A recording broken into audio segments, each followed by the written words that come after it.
Depuis samedi, les mêmes images sidérantes défilent sur le téléviseur de Cheo, vénézuélien réfugié à Lille depuis 13 ans.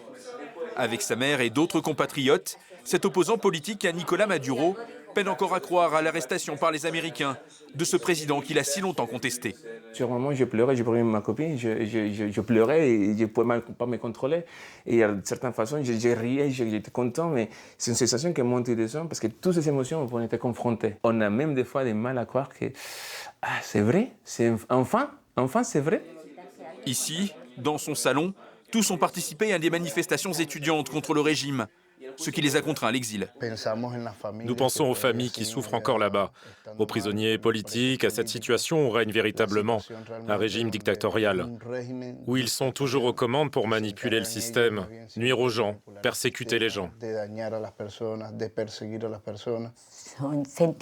Ce sont des sentiments très forts, car j'ai vécu des choses terribles lors de ces manifestations incessantes.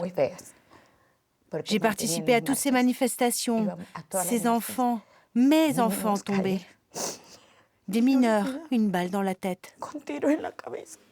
Les nouvelles du Venezuela leur parviennent au compte-gouttes, car là-bas, les moyens de communication restent encore sous surveillance.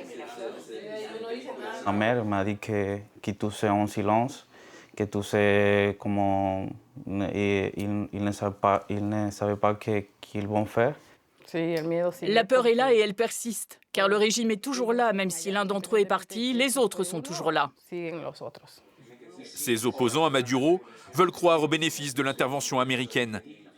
Nous ne voyons pas Trump comme quelqu'un qui voudrait s'accaparer le pétrole, comme on le dit. Non, je pense qu'il va jouer un rôle dans le changement, la transition et le redressement économique du Venezuela.